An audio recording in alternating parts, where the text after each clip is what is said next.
ദൈവത്തിൻ്റെ പരിശുദ്ധ നാമം വാഴ്ത്തപ്പെടുമാറാകട്ടെ. To reach the unreach Eden T V നടത്തുന്ന ശാബത്ത് സ്കൂൾ ലെസൺ സ്റ്റഡിയിലേക്ക് എല്ലാ പ്രിയപ്പെട്ടവരെയും ദൈവനാമത്തിൽ ഹാർദവമായി സ്വാഗതം ചെയ്യുന്നു. 2024 ആദ്യത്തെ ക്വാർട്ടറിലാണ് നാം ആയിരിക്കുന്നത്.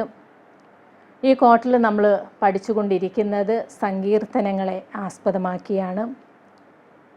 അതിൽ രണ്ടാമത്തെ പാഠമാണ് ഇന്ന് നമുക്ക് പഠിക്കുവാനുള്ളത്. തലക്കെട്ട് പ്രാർത്ഥിക്കുവാൻ ഞങ്ങളെ പഠിപ്പിക്കണമേ. ലൂക്കോസ് എഴുതിയ സുവിശേഷം 11 അധ്യായം അതിൻ്റെ 1 നമ്മുടെ മനപ്പാഠവാക്യം.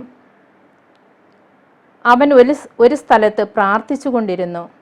തീർന്ന ശേഷം ശിഷ്യന്മാരിൽ ഒരുത്തൻ അവനോട്, കർത്താവെ, യോഹന്നാൻ തൻ്റെ ശിഷ്യന്മാരെ പഠിപ്പിച്ചതുപോലെ ഞങ്ങളെയും പ്രാർത്ഥിപ്പാൻ പഠിപ്പിക്കണമേ എന്ന് പറഞ്ഞു.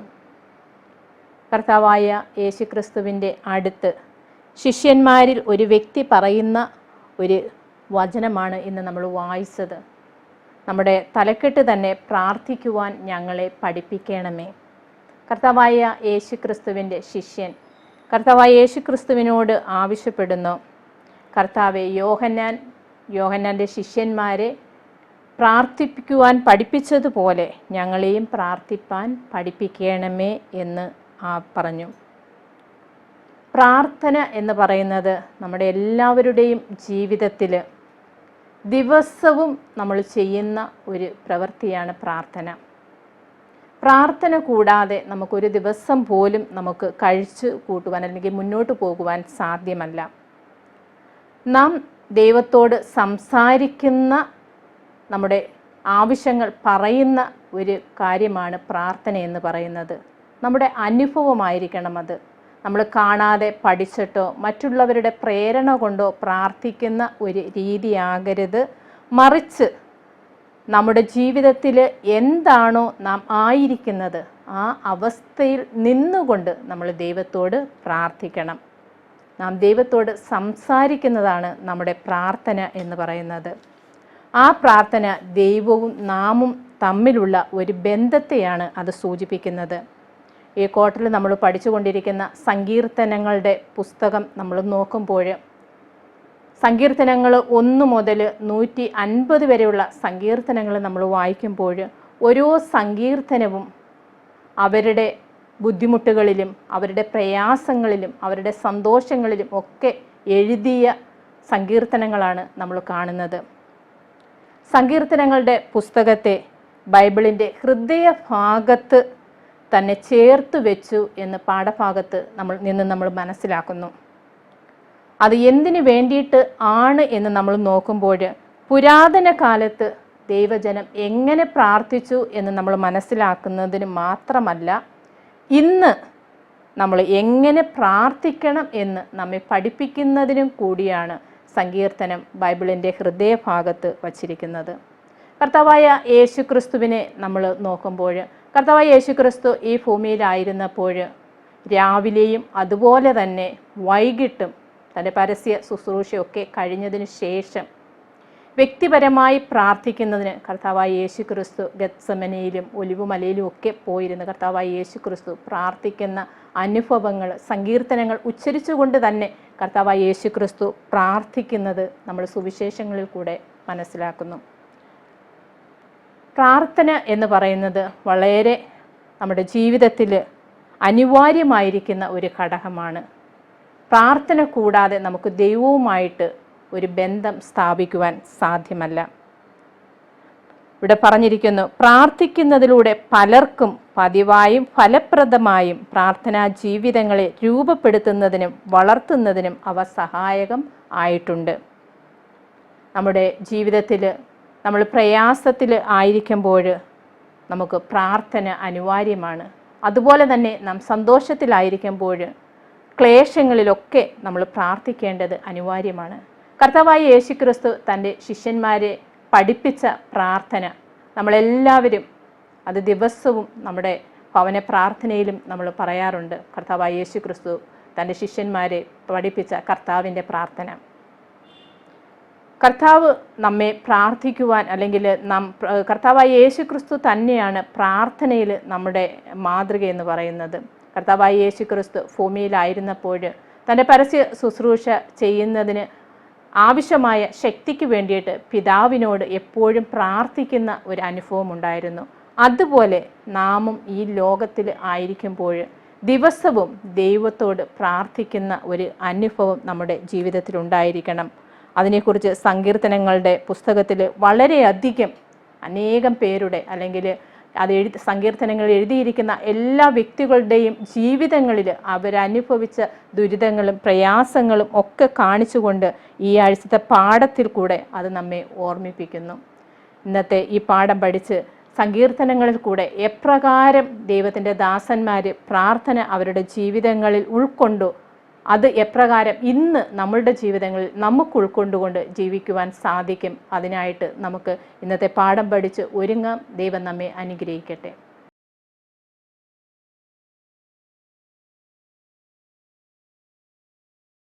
ഞായറാഴ്ചത്തെ പാഠഭാഗം പ്രാർത്ഥനയിൽ സങ്കീർത്തനങ്ങളുടെ ഉപയോഗം പരിപോഷിപ്പിക്കുക. ഈ ആഴ്ച നമ്മൾ പഠിക്കുന്നത് പ്രാർത്ഥിക്കുവാൻ ഞങ്ങളെ പഠിപ്പിക്കണമേ എന്ന ആ ഒരു തലക്കെട്ടിനെ ആസ്പദമാക്കിയാണ്. അങ്ങനെ പ്രാർത്ഥിക്കുവാൻ നമ്മളെ പഠിപ്പിക്കണമേ എന്ന് നമ്മൾ ആയിരിക്കുമ്പോഴും പ്രാർത്ഥനയിൽ നമ്മൾക്ക് എപ്രകാരം ഈ ക്വാർട്ടറിൽ നമ്മൾ പഠിച്ചുകൊണ്ടിരിക്കുന്ന സങ്കീർത്തനങ്ങളുടെ ആ ഒരു ഉപയോഗം പരിപോഷിപ്പിക്കുവാൻ സാധിക്കും എന്നുള്ളതാണ് ഇന്നത്തെ ദിവസത്തെ നമ്മുടെ പാഠം. സങ്കീർത്തനങ്ങൾ 105 നമ്മൾ വായിക്കുമ്പോൾ അവൻ്റെ ദാസനായ അബ്രഹാമിൻ്റെ സന്തതിയും അവൻ തിരഞ്ഞെടുത്ത യാക്കോബിൻ മക്കളുമായുള്ളോരെ എന്ന് അവിടെ നമ്മൾ കാണുന്നു. അതുപോലെ തന്നെ കൊലോസ്യർക്ക് എഴുതിയ ലേഖനം 3-ാം അധ്യായം അതിൻ്റെ 16-ാമത്തെ വാക്യം നമ്മൾ വായിക്കുമ്പോൾ സങ്കീർത്തനങ്ങളാലും സ്തുതികളാലും ആത്മീയ ഗീതങ്ങളാലും തമ്മിൽ പഠിപ്പിച്ചും ബുദ്ധി ഉപദേശിച്ചും നന്ദിയോടെ നിങ്ങളുടെ ഹൃദയങ്ങളിൽ ദൈവത്തിന് പാടിയും ഇങ്ങനെ ക്രിസ്തുവിൻ്റെ വചനം ഐശ്വര്യമായി സകല ജ്ഞാനത്തോടും കൂടെ നിങ്ങളിൽ വസിക്കട്ടെ എന്ന് കാണുന്നു. നമ്മുടെ പ്രാർത്ഥന ജീവിതത്തിൽ നമുക്ക് എപ്രകാരം സങ്കീർത്തനങ്ങൾ നമ്മൾക്ക് ഉപയോഗിക്കാം, അല്ലെങ്കിൽ നമ്മുടെ ദൈനംദിന ജീവിതത്തിൽ സങ്കീർത്തനങ്ങൾ നമ്മൾ എങ്ങനെ വായിക്കണം? ഓരോ ദിവസവും ഓരോ സങ്കീർത്തനമായിട്ട് നമുക്ക് വായിക്കാം. 1 മുതൽ 150 വരെയുള്ള സങ്കീർത്തനങ്ങൾ ഒരു ദിവസം ഒരു സങ്കീർത്തനം വെച്ച് നമ്മൾ വായിക്കുക.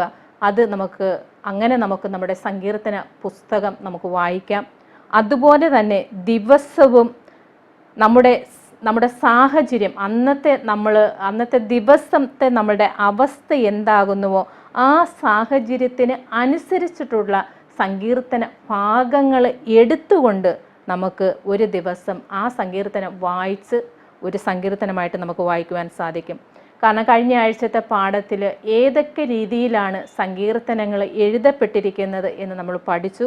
ഇന്നത്തെ പാഠത്തിലും അതിനെക്കുറിച്ച് രേഖപ്പെടുത്തിയിട്ടുണ്ട്. സമൂഹ അല്ലെങ്കിൽ വിലാപ സങ്കീർത്തനങ്ങളുണ്ട്, അതുപോലെ തന്നെ സമൂഹ വിലാപ സങ്കീർത്തനങ്ങളുണ്ട്, സ്തോത്ര അർപ്പണ സങ്കീർത്തനങ്ങളുണ്ട്, ഗീതങ്ങളുണ്ട്, പ്രായച്ചിത്ത സങ്കീർത്തനങ്ങളുണ്ട്, ജ്ഞാനത്തിനുള്ള സങ്കീർത്തനങ്ങളുണ്ട്, ചരിത്രപരമായവയുണ്ട്, അതുപോലെ തന്നെ കോപവും രോഷവും കലർന്ന സങ്കീർത്തനങ്ങളുണ്ട്, തീർത്ഥാടനപരമായവ. ഇങ്ങനെ അനേക തരത്തിലുള്ള സങ്കീർത്തനങ്ങൾ നമ്മളുടെ സങ്കീർത്തന പുസ്തകങ്ങളിലുണ്ട്.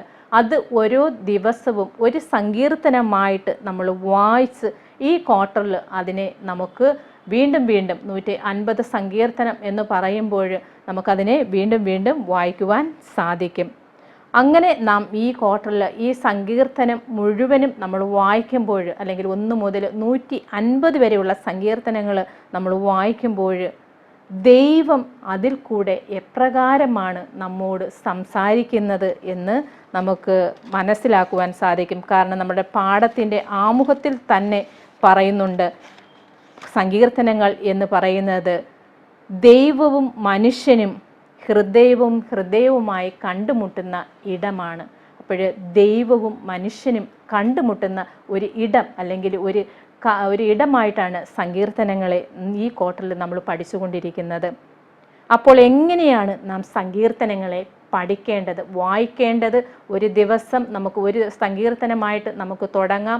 അത് നമ്മുടെ ജീവിത സാഹചര്യങ്ങളെ ഉൾക്കൊള്ളുന്ന സങ്കീർത്തനങ്ങൾ വേണമെങ്കിൽ നമുക്ക് വായിക്കാം. അതല്ല എങ്കിൽ 1 മുതൽ 150 വരെയുള്ള സങ്കീർത്തനങ്ങൾ ഓരോ ദിവസമായിട്ട് നമുക്ക് വായിക്കാം.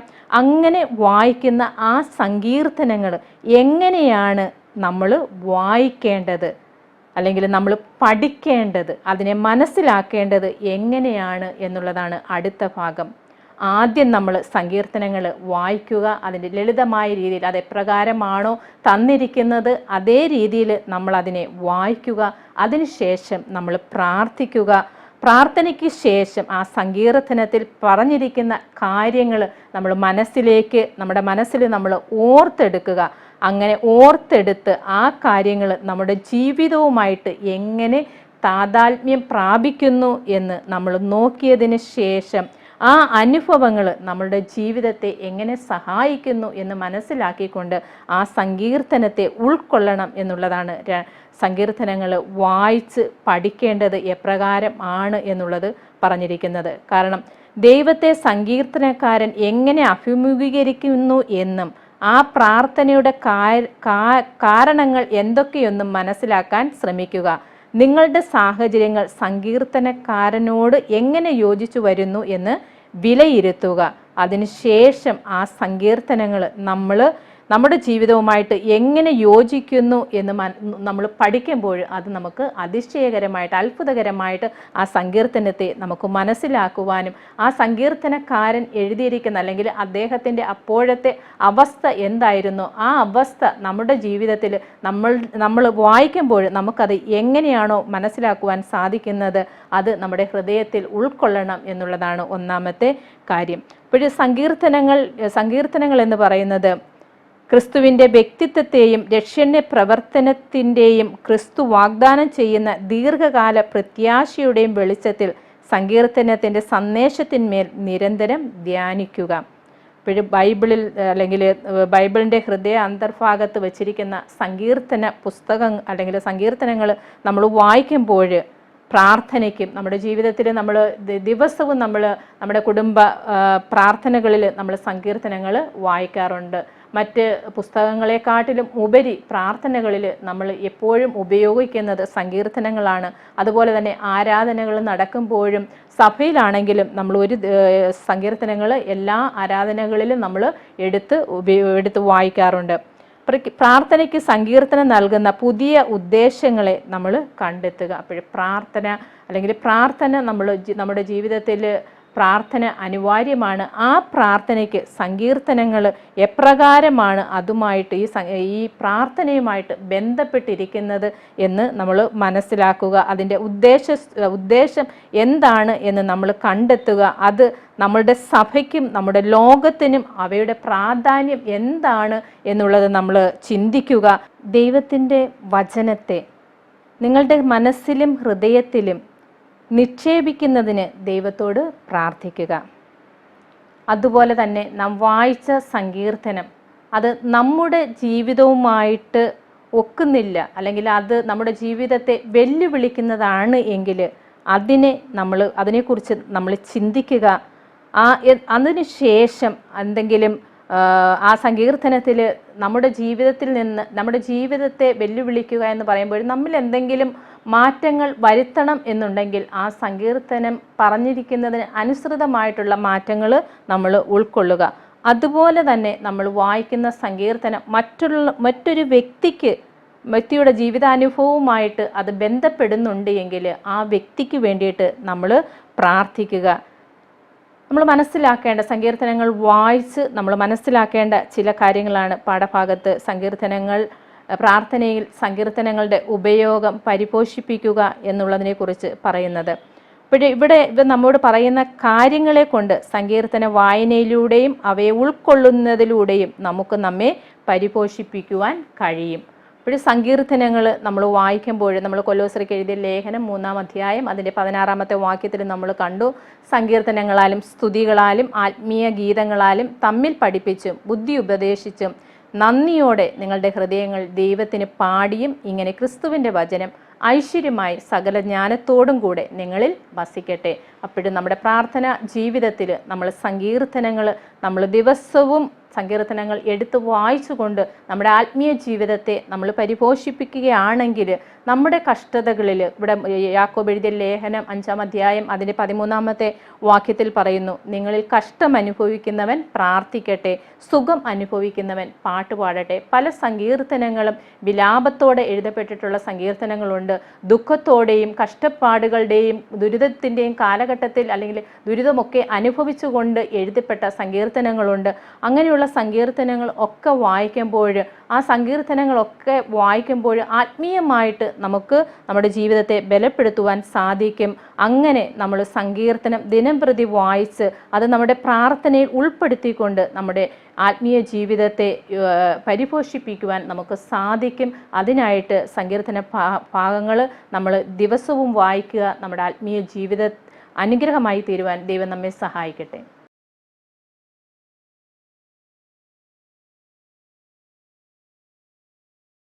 തിങ്കളാഴ്ചത്തെ പാഠഭാഗം കഷ്ടകാലങ്ങളിലെ ആശ്രയത്വം.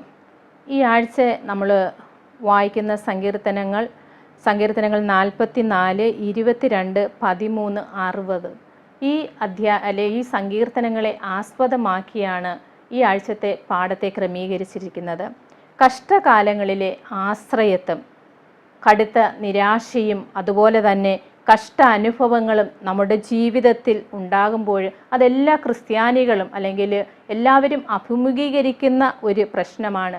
കഷ്ടതയും അതുപോലെ തന്നെ നിരാശയും ഒക്കെ നമ്മുടെ ജീവിതങ്ങളിൽ ഉണ്ടാകുമ്പോൾ നാം ചോദിക്കുന്ന ഒരു ചോദ്യമാണ്, ദൈവം എന്ത് ചെയ്യുന്നു എന്ന് പലപ്പോഴും നമ്മൾ ചോദിക്കുകയും അതിനെക്കുറിച്ച് ദൈവം അതിശയിക്കുകയും ചെയ്യാറുണ്ട്. ദൈവം നമ്മുടെ കഷ്ടതയൊന്നും കാണുന്നില്ലേ, അത് എന്തുകൊണ്ട് ദൈവം നമ്മുടെ കഷ്ടതയൊന്നും കാണുന്നില്ല എന്നൊരു ചിന്ത നമ്മുടെ ജീവിതത്തിൽ ഉണ്ടാകും. 44-ാം സങ്കീർത്തനം അതിനെക്കുറിച്ച് വിശദമായിട്ടും പറയുന്നുണ്ട്.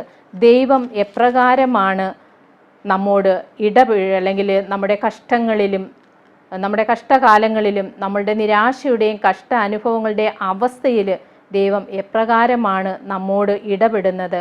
ഇവിടെ 44-ാം സങ്കീർത്തനം നമ്മൾ വായിക്കുമ്പോൾ ഇത് എന്താണ് നമ്മോട് പറയുന്നത്? എല്ലാ കാലത്തെയും വിശ്വാസികൾക്ക് എന്തുകൊണ്ട് ഇത് പ്രശസ്തം ആയിരിക്കുന്നു?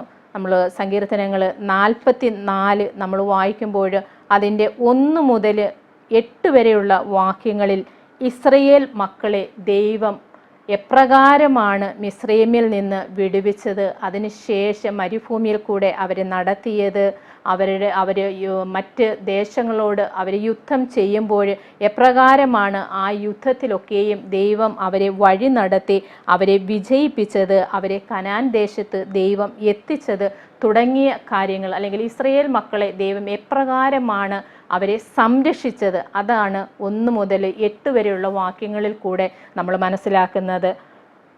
അവരുടെ ആ ഒരു കഷ്ടതയിൽ ദൈവം എങ്ങനെയാണ് അവരോട് കൂടെ ഇരുന്നത്, അവരെ ബലപ്പെടുത്തിയത്, അവരുടെ ആരാധനകളിലും അതുപോലെ തന്നെ അവരുടെ ജീവിതത്തിലും അവരുടെ അസ്വസ്ഥതയിലും അവരുടെ കഴിവില്ലായ്മയിലും ഒക്കെയും ദൈവത്തോട് എപ്രകാരം അവർ ഒത്തുനിന്നു, അല്ലെങ്കിൽ ദൈവത്തോട് അവർ എപ്രകാരം ആയിരുന്നു അവരുടെ അനുഭവം എന്നുള്ളതാണ് 1 മുതൽ 8 വരെയുള്ള വാക്യങ്ങളിൽ നമ്മൾ കാണുന്നത്.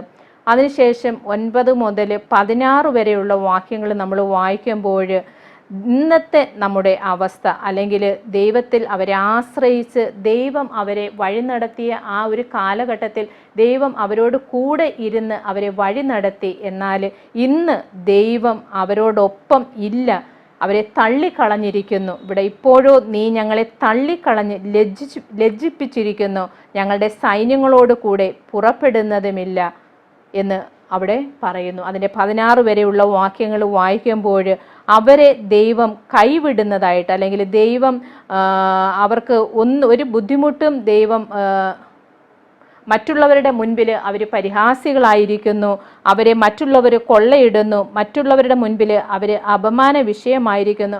ഈ ഒരു അവസ്ഥയാണ് ആ 9 മുതൽ 16 വരെയുള്ള വാക്യങ്ങളിൽ നമ്മൾ കാണുന്നത്. അതിനുശേഷം 17 മുതൽ 22 വരെയുള്ള വാക്യങ്ങളിൽ പറയുന്നത്, ഇപ്രകാരമുള്ള ആ ഒരു ദൈവം മറ്റുള്ളവരുടെ മുൻപിൽ പരിഹാസികളായും നിന്ദകളായും ഒക്കെ അവർക്ക് നിൽക്കേണ്ടി വന്നുവെങ്കിലും അവർ ദൈവത്തിൻ്റെ കൽപ്പനകളും പ്രമാണങ്ങളും ചട്ടങ്ങളും വിധികളും അവർ അനുസരിച്ചാണ് ആ ഒരു കാലഘട്ടത്തിലും അവർ ജീവിച്ചിരുന്നത് എന്നുള്ളതാണ് 17 മുതൽ 22 വരെയുള്ള വാക്യങ്ങളിൽ പറയുന്നത്. അതിനുശേഷം 23 മുതൽ 26 വരെയുള്ള വാക്യങ്ങളിൽ പറയുന്നത്, ദൈവമേ ഉണരേണമേ, കർത്താവെ ഉണരേണമേ, നീ ഉറങ്ങുന്നതെന്ത്, എഴുന്നേൽക്കണമേ, ഞങ്ങളെ എന്നേക്കും തള്ളിക്കളയരുതേ, നീ നിന്റെ മുഖത്തെ മറയ്ക്കുന്നതും ഞങ്ങളുടെ കഷ്ടവും പീഡയും മറന്നു കളയുന്നതും എന്ത് എന്നൊരു നിലവിളിയാണ് നമുക്കവിടെ കാണുന്നത്. അങ്ങനെ സങ്കീർത്തനങ്ങൾ 44 നമ്മൾ വായിക്കുമ്പോൾ ദൈവം അവരെ വഴി നടത്തി, എന്നാൽ ദൈവത്തിൻ്റെ മക്കളെ ദൈവം വിട്ടുകളയുന്നു. എന്നാൽ ദൈവത്തോട് അവർ ചോദിക്കുന്നതാണ്, അവർ പറയുന്നു, ഞങ്ങൾ ദൈവത്തിൻ്റെ ഞങ്ങളുടെ കഷ്ടകാലങ്ങളിലും ഞങ്ങളുടെ ബുദ്ധിമുട്ടിലും ഞങ്ങളുടെ നിരാശയിലും ഒന്നും ദൈവത്തിൻ്റെ കൽപ്പനകളിൽ ലംഘിക്കുകയോ ദൈവത്തിൻ്റെ വഴി വിട്ട് നടക്കുകയോ ഞങ്ങൾ ചെയ്തിട്ടില്ല. അതുകൊണ്ട് ദൈവമേ ഉണരണമേ, ഞങ്ങൾക്ക് വേണ്ടിയിട്ട് പ്രവർത്തിക്കണമേ എന്ന് അവിടെ പറയുന്നു. ഇവിടെ പാഠഭാഗത്ത് പറയുന്ന കാര്യം എന്ന് പറയുന്നത്, ഇങ്ങനെയുള്ള നമ്മുടെ വൈമനസ്യം ആരാധനയുടെ യഥാർത്ഥ ഉദ്ദേശം നമുക്ക് നഷ്ടമാക്കിയേക്കാം. കാഴ്ചപ്പാടുകളെയും നമ്മുടെ അനുഭവങ്ങളെയും ദൈവം മുമ്പാകെ സത്യസന്ധമായും പരസ്യമായും വെളിപ്പെടുത്തുന്നതിലെ നമ്മുടെ പരാജയം മൂലം നമ്മുടെ ചിന്തകൾക്ക് നാം തടവുകാരായി വിടുകയാണ്. അപ്പോൾ നമ്മുടെ ജീവിതത്തിലുണ്ടാകുന്ന ദുരിതങ്ങളും കഷ്ട അനുഭവങ്ങളും പലപ്പോഴും നമ്മൾ മറ്റുള്ളവരുടെ മുൻപിൽ അതിനെ പറയുവാൻ നമ്മൾ എന്ത് ചെയ്യുന്നില്ല, നമ്മൾ ഇഷ്ടപ്പെടുന്നില്ല. അങ്ങനെ പറയാതെ നമ്മൾ മറച്ചു വയ്ക്കുകയാണ് എങ്കിൽ ദൈവം മുമ്പാകെ സത്യസന്ധമായും പരസ്യമായും വെളിപ്പെടുത്തുന്നതിൽ നമ്മുടെ പരാജയം മൂലം നമ്മുടെ ചിന്തകൾക്ക് നാം തടവുകാരായി വിടുകയാണ്. അങ്ങനെ നാം ചെയ്യുമ്പോൾ ദൈവത്തെ സമീപിക്കുന്നതിൽ നമുക്കുണ്ടാകേണ്ട ആത്മവിശ്വാസത്തെയും ആശ്രയത്വത്തെയും അത് നിഷേധിക്കുന്നു. സങ്കീർത്തനങ്ങൾ പ്രാർത്ഥനയാക്കുന്നതിൽ നമുക്കൊരു ഉറപ്പുണ്ട്. അതായത് നാം പ്രാർത്ഥിക്കുകയും ആരാധിക്കുകയും ചെയ്യുമ്പോൾ നമ്മുടെ അനുഭവങ്ങളെ വിട്ടുകളയുകയോ നിഷേധിക്കുകയോ ചെയ്യുവാൻ ആവശ്യമില്ല. അപ്പോൾ നമ്മൾ പ്രാർത്ഥിക്കുമ്പോൾ, നമ്മൾ സങ്കീർത്തനങ്ങൾ വായിച്ച് നമ്മൾ പ്രാർത്ഥിക്കുമ്പോഴും നമ്മുടെ ജീവിതത്തിൽ പ്രയാസങ്ങളും പ്രതിസന്ധികളും വരുമ്പോഴും അത് നമ്മൾ മറ്റുള്ളവരുടെ മുൻപിൽ നമ്മൾ പറയുകയും അത് അവരുടെ മുൻപിൽ നമ്മൾ പറഞ്ഞ് അവർക്ക് നമ്മളൊരു സാക്ഷികളായിരിക്കുകയും ചെയ്യണം എന്നുള്ളതാണ്. എന്നാൽ പലപ്പോഴും നമ്മളത് പറയാതെ ഇരിക്കുമ്പോൾ ഇവിടെ പറയുന്ന ഒരു കാര്യം എന്ന് പറയുന്നത്, നാം തടവുകാരായി വിടുകയാണ് ചെയ്യുന്നത്. അല്ലെങ്കിൽ ദൈവത്തെ സമീപിക്കുന്നതിൽ നമുക്കുണ്ടാകേണ്ട ഒരു ആത്മവിശ്വാസ കുറവ് അവിടെ കാണുന്നു. ഇവിടെ സങ്കീർത്തനങ്ങൾ 44 നല്ല ഒരു ദൃഷ്ടാന്തമായിട്ടാണ് ഈ സങ്കീർത്തനങ്ങൾ 44 നമുക്ക് കാണുവാൻ സാധിക്കുന്നത്. കാരണം ആരാധകർക്ക് അവരുടെ കാരണമില്ലാത്ത കഷ്ടാനുഭവങ്ങളെ സ്വതന്ത്രമായും കൃത്യതയോടും സജീവമായും പ്രകടിപ്പിക്കുവാൻ ഈ സങ്കീർത്തനം സഹായിക്കും. അതിൻ്റെ 44-ന്റെ 18-ഉം 19-ഉം വാക്യങ്ങൾ നമ്മൾ വായിക്കുമ്പോൾ, നീ ഞങ്ങളെ കുറുക്കന്മാരുടെ സ്ഥലത്ത് വെച്ച് തകർത്തു കളവാനും കൂരിരുട്ടുകൊണ്ട് ഞങ്ങളെ മൂടുവാനും തക്കവണ്ണം ഞങ്ങളുടെ ഹൃദയം പിന്തിരികയോ ഞങ്ങളുടെ കാലടികൾ നിന്റെ വഴിവിട്ട് മാറുകയോ ചെയ്തിട്ടില്ല. ഞങ്ങളുടെ ദൈവത്തിൻ്റെ നാമത്തെ ഞങ്ങൾ മറക്കുകയോ ഞങ്ങളുടെ കൈകളെ അന്യ ദൈവത്തെങ്കിലേക്ക് മലർത്തുകയോ ചെയ്തിട്ടുണ്ടെങ്കിൽ ദൈവം അത് ശോധന ചെയ്യാതിരിക്കുമോ? അപ്പോൾ അവർ വിഗ്രഹാരാധനയിലേക്കോ അവർ തെറ്റായ യാതൊരു വഴികളിലേക്കും അവർ പോയിട്ടില്ല. എന്നാലും അവരുടെ ജീവിതത്തിൽ എന്തുകൊണ്ടാണ് ദൈവം അവരെ കൈവിട്ടത്, അല്ലെങ്കിൽ ഇപ്രകാരമുള്ള കഷ്ടതയും ഇപ്രകാരമുള്ള പ്രയാസങ്ങളും എന്തുകൊണ്ടാണ് ജീവിതത്തിൽ കടന്നു വന്നത് എന്നൊരു ചോദ്യമാണ് അവിടെ നമ്മൾ കാണുന്നത്.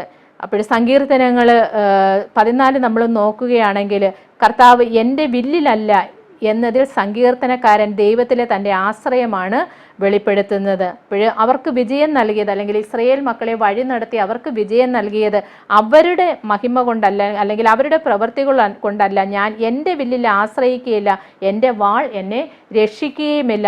ദൈവത്തിലാണ് ഞാൻ ആശ്രയിച്ചിരിക്കുന്നത്, ആ ദൈവമാണ് എന്നെ രക്ഷിക്കുന്നത് എന്ന് സങ്കീർത്തനക്കാരൻ അവിടെ പറയുന്നു. നമുക്കറിയാം, ഇത് കോരഹ് പുത്രന്മാരുടെ ഒരു സങ്കീർത്തനമാണ്, 44-ാം സങ്കീർത്തനം. അപ്പോൾ ഇവിടെ അവസാന ഭാഗത്ത് പറയുന്നുണ്ട്, സങ്കീർത്തനം 44 44:26 പറയുന്നു, ഞങ്ങളുടെ സഹായത്തിനായി എഴുന്നേൽക്കണമേ, നിന്റെ ദയ നിമിത്തം ഞങ്ങളെ വീണ്ടെടുക്കണമേ എന്ന ഒരു നിലവിളിയാണ് അവസാനം നമുക്ക് കാണുന്നത്. അവരുടെ കഷ്ടതകളുടെയും അതുപോലെ തന്നെ അവരുടെ നിരാശയുടെയും ആ ഒരു നടുവിലും ദൈവത്തിൻ്റെ സ്നേഹത്തെയും അവർ അവിടെ മനസ്സിലാക്കുന്നു. അപ്പോൾ ദൈവത്തിൻ്റെ സാന്നിധ്യം യഥാർത്ഥമായി അനുഭവപ്പെട്ടിരുന്ന മുൻകാലങ്ങളുടെ ഓർമ്മ ദൈവം അകലെയാണെന്ന ചിന്ത മാറ്റാൻ എങ്ങനെ സഹായിക്കും? അപ്പോൾ പിതാക്കന്മാരോട് അവരെപ്രകാരം അല്ലെങ്കിൽ പിതാക്കന്മാരോട് ദൈവം എപ്രകാരമായിരുന്നോ ആ ഓർമ്മ അവരുടെ ജീവിതത്തിലുണ്ട്. അതിനുശേഷം അവർ പറയുകയാണ്, ഞങ്ങൾ ദൈവത്തിൻ്റെ വഴികളൊന്നും വിട്ടു മാറിയിട്ടില്ല, എന്നിട്ടും ദൈവമേ എന്തുകൊണ്ട്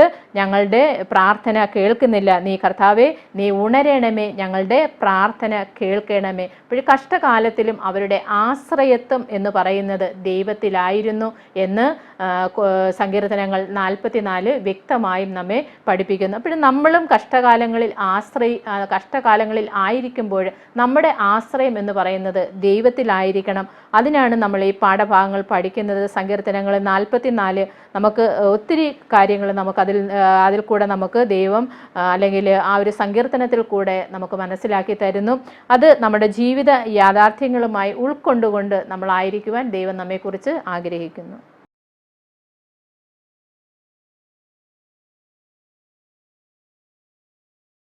ചൊവ്വാഴ്ചത്തെ പാഠഭാഗം നൈരാശ്യത്തിൻ്റെ ഒരു സങ്കീർത്തനം.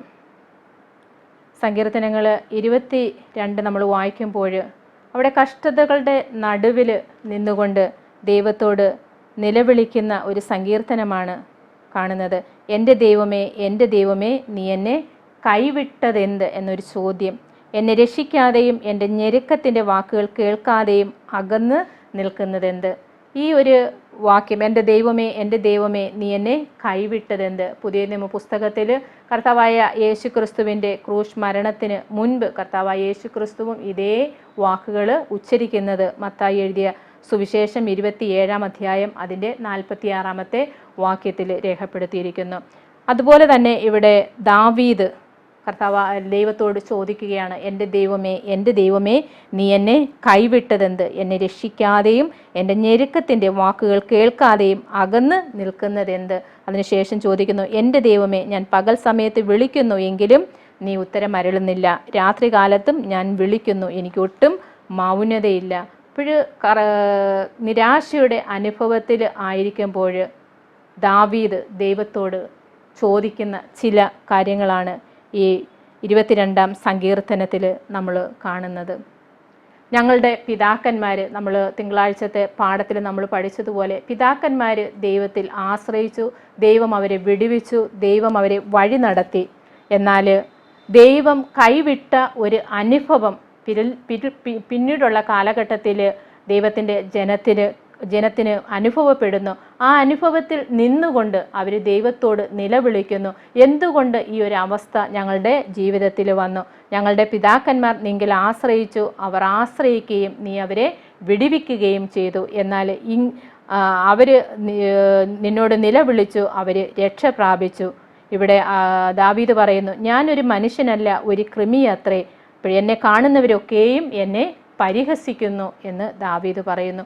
ഇങ്ങനെ ഒരു അവസ്ഥ എന്തുകൊണ്ട് എൻ്റെ ജീവിതത്തിൽ എനിക്കുണ്ടായി എന്ന ഒരു ചോദ്യം, അല്ലെങ്കിൽ ദൈവത്തോട് ചോദിക്കുന്ന ഒരു ചോദ്യമാണ് ദാവീദിൻ്റെ ഈ 22-ാം സങ്കീർത്തനം നമ്മൾ മനസ്സിലാക്കുമ്പോഴും. എന്നാൽ ആ 22-ാം സങ്കീർത്തനത്തിൻ്റെ 22-ാമത്തെ വാക്യത്തിൽ പറയുന്നു, ദാവീദ് എൻ്റെ ദൈവമേ നീ എന്നെ കൈവിട്ടത് എന്ത് എന്ന ഒരു ചോദ്യം ദൈവത്തോട് ചോദിക്കുന്നുണ്ട്. എങ്കിലും ദാവീദ് പറയുന്ന ഒരു കാര്യമാണ് 22-ന്റെ 22, ഞാൻ നിൻ്റെ നാമത്തെ എൻ്റെ സഹോദരന്മാരോട് കീർത്തിക്കും, സഭാമധ്യേ ഞാൻ അങ്ങയെ സ്തുതിക്കും. അപ്പോൾ ഈ ദുരിതത്തിലും ഈ ബുദ്ധിമുട്ടിലും ഈ പ്രയാസത്തിലും ആയിരിക്കുമ്പോഴും ഞാൻ മറ്റുള്ളവരോട് ദൈവത്തിൻ്റെ നാമത്തെ കീർത്തിക്കുകയും ദൈവത്തെ സ്തുതിക്കുകയും ചെയ്യും എന്ന് ദാവീദ് എടുത്തു പറയുന്നു. അപ്പോൾ ദാവീദ് നമ്മൾ സങ്കീർത്തനങ്ങൾ നമ്മൾ നോക്കുമ്പോൾ എല്ലാ സങ്കീർത്തനങ്ങളും ഒരു പക്ഷേ മിക്ക സന്തോഷത്തിൻ്റെയും അതുപോലെ തന്നെ സ്തുതികളുടെയും അതുപോലെ തന്നെ ആത്മീകമായിട്ടുള്ള സ്തുതി സ്തോത്രങ്ങളൊക്കെയും അർപ്പിക്കുന്ന സങ്കീർത്തനങ്ങൾ ഉണ്ട്. എന്നാൽ വിലാപ സങ്കീർത്തനങ്ങളുടെ ഒക്കെയും ആരംഭം അത് വിലാപത്തോടുകൂടി ആണ് എങ്കിലും അതിൻ്റെ അവസാനം എന്ന് പറയുന്നത് ദൈവത്തെ സ്തുതിച്ചുകൊണ്ട് അല്ലെ ദൈവത്തെ മഹത്വപ്പെടുത്തിക്കൊണ്ട് സന്തോഷത്തോടെ പര്യവസാനിക്കുന്നതാണ് നമുക്ക് കാണുവാൻ സാധിക്കുന്നത്. ഇവിടെ സങ്കീർത്തനക്കാരൻ്റെ ഇപ്പോഴത്തെ തിക്ത അനുഭവം സങ്കീർത്തനത്തിലെ വാക്കുകൾക്കൊപ്പം തീവ്രമല്ലെങ്കിലും താൻ ദൈവത്തിൽ ഇനിയും വിശ്വസിക്കുന്നു എന്ന് വെളിപ്പെടുത്തുകയാണ്. അപ്പോൾ ഇത്രയും ഭാരങ്ങളും ബുദ്ധിമുട്ടുകളും പ്രയാസങ്ങളും ഒക്കെയും എൻ്റെ ജീവിതത്തിൽ ഉണ്ട് എങ്കിലും ഞാൻ ദൈവത്തെ കൈവിടുന്നില്ല, ഞാൻ ദൈവത്തിൽ തന്നെ ആശ്രയിക്കുന്നു, മറ്റുള്ളവരുടെ മുൻപിൽ ഞാൻ ദൈവത്തെ ഉയർത്തും, ദൈവത്തെ സ്തുതിക്കും, ദൈവത്തെ മഹത്വപ്പെടുത്തും എന്ന് പറയുന്നു. ഇപ്പോഴത്തെ നമ്മുടെ സാഹചര്യങ്ങൾക്ക് അപ്പുറത്തേക്ക് നോക്കുവാനാണ് സങ്കീർത്തനങ്ങൾ നമ്മെ പഠിപ്പിക്കുന്നത്. കാരണം ഒരുപക്ഷെ നാം ആയിരിക്കുന്ന ഇന്നത്തെ സാഹചര്യം എന്ന് പറയുന്നത് കഷ്ടതയുടെ നടുവിലായിരിക്കും. എന്നാൽ നമുക്കൊരു പ്രത്യാശ അല്ലെങ്കിൽ മുൻപോട്ട് നാം നോക്കുമ്പോൾ നമ്മുടെ കഷ്ടതകളിൽ നിന്ന് വീണ്ടെടുക്കുന്ന ഒരു ദൈവം നമുക്ക് ഉണ്ട്. നാം ഇന്നായിരിക്കുന്ന അവസ്ഥയിൽ നിന്ന് നല്ലൊരു അവസ്ഥയിലേക്ക് നമ്മെ പുനഃസ്ഥാപിക്കുന്നതിന് ദൈവം ആ ഒരു വിശ്വാസത്തിൽ നിന്നുകൊണ്ട് ദൈവത്തിൽ ആശ്രയിക്കണം, ദൈവത്തെ നോക്കണം എന്നുള്ളതാണ്.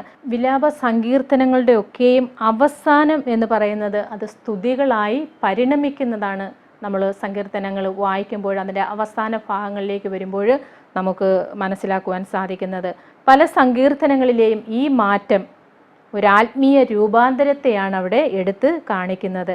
കാരണം നമ്മൾ പ്രാർത്ഥനയിൽ ദൈവകൃപയും ആശ്വാസവും നമുക്ക് ലഭിക്കുമ്പോഴാണ് ഈ മാറ്റം അവിടെ അനുഭവപ്പെടുന്നത്. കാരണം അവരുടെ ജീവിതത്തിൽ അവർ ദൈവത്തോട് പ്രാർത്ഥിക്കുന്ന പ്രാർത്ഥനകളാണ് സങ്കീർത്തനങ്ങൾ. അല്ലെങ്കിൽ അവരുടെ പ്രശ്നങ്ങൾ, അവരുടെ പ്രതികൂലങ്ങൾ, അവരുടെ അവസ്ഥകളൊക്കെയും അവർ ദൈവത്തിൻ്റെ മുൻപിൽ അവർ പറയുകയാണ്. അതിൽ അവരുടെ ഹൃദയവും ദൈവത്തിൻ്റെ ഹൃദയവുമായിട്ടുള്ള ഒരു ബന്ധം അല്ലെങ്കിൽ ദൈവത്തോട് സംസാരിക്കുന്നതാണ് പ്രാർത്ഥനകൾ. ദൈവത്തോടുള്ള പ്രാർത്ഥനയാണ് അല്ലെങ്കിൽ ദൈവത്തോടുള്ള സംസാരമാണ് പ്രാർത്ഥന. അങ്ങനെ സങ്കീർത്തനങ്ങൾ അവരുടെ ബുദ്ധിമുട്ടുകളും പ്രയാസങ്ങളും ഒക്കെയും പറയുമ്പോൾ അതിൻ്റെ അവസാനം അത് അവർ കരച്ചിലോടുകൂടി അല്ലെങ്കിൽ എൻ്റെ ദൈവമേ നീ എന്നെ കൈവിട്ടത് എന്ത് എന്ന ഒരു വേദനയോടുകൂടി അത് ആരംഭിക്കുന്നു എങ്കിലും അതിൻ്റെ അവസാനം എന്ന് പറയുന്നത് അവർ ദൈവത്തെ സ്തുതിച്ചുകൊണ്ടാണ് അതിനെ നിർത്തുന്നത്. കാരണം അപ്പോഴത്തെ സാഹചര്യങ്ങൾ ബുദ്ധിമുട്ടുകളും പ്രതികൂലങ്ങളും പ്രയാസങ്ങളും നിറഞ്ഞതാണ് എങ്കിലും ഒരു പ്രത്യാശ, ആ ഒരു വിശ്വാസത്തിലാണ് സങ്കീർത്തനങ്ങളുടെ അവസാനം എന്ന് പറയുന്നത്. ഇപ്പോഴത്തെ കഠിന അനുഭവങ്ങൾക്ക് അപ്പുറത്തേക്ക് നോക്കുവാനും നമുക്കെങ്ങനെ സാധ്യമാകും? ദൈവത്തിൻ്റെ നന്മയിൽ ആശ്രയിക്കുവാനും എങ്ങനെ കഴിയും? അപ്പോൾ നിരാശയിൽ തുടങ്ങുന്ന സങ്കീർത്തനം അവസാനിക്കുന്നത് ദൈവത്തെ സ്തുതിച്ചുകൊണ്ടാണ്. അങ്ങനെ ദൈവത്തെ സ്തുതിക്കുവാൻ സാധിക്കുന്നത് അവരുടെ ആത്മീയമാകുന്ന അവരുടെ വളർച്ച കൊണ്ട് അല്ലെങ്കിൽ ദൈവത്തിലുള്ള പൂർണ്ണ ആശ്രയം കൊണ്ടാണ് ദൈവത്തെ സ്തുതിച്ചുകൊണ്ട് നിർത്തുവാൻ സാധിക്കുന്നത്. അങ്ങനെ അവർ ദൈവത്തിൽ ആശ്രയിച്ച് പ്രാർത്ഥിക്കുമ്പോൾ ദൈവകൃപയും ആശ്വാസവും അവരുടെ ജീവിതത്തിൽ ലഭിക്കുകയും അങ്ങനെ അവരുടെ ദുഃഖം അവർക്ക് മാറുകയും സന്തോഷത്തിൽ അവർ നിന്നുകൊണ്ട് ദൈവത്തെ സ്തുതിക്കുകയും ചെയ്യുന്നു.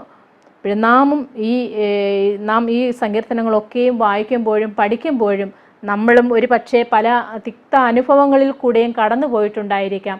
എന്നാൽ ആ അനുഭവങ്ങളുടെ അവസാനം എന്ന് പറയുന്നത് പലപ്പോഴും സന്തോഷത്തിൻ്റെയും സമാധാനത്തിൻ്റെയും നാളുകളായിരുന്നിരിക്കാം. കാരണം ദൈവം നമ്മെ ഒരിക്കലും തള്ളിക്കളയുകയില്ല, ഉപേക്ഷിക്കുകയുമില്ല എന്ന് സങ്കീർത്തനക്കാരൻ തന്നെ പറയുന്നുണ്ട്.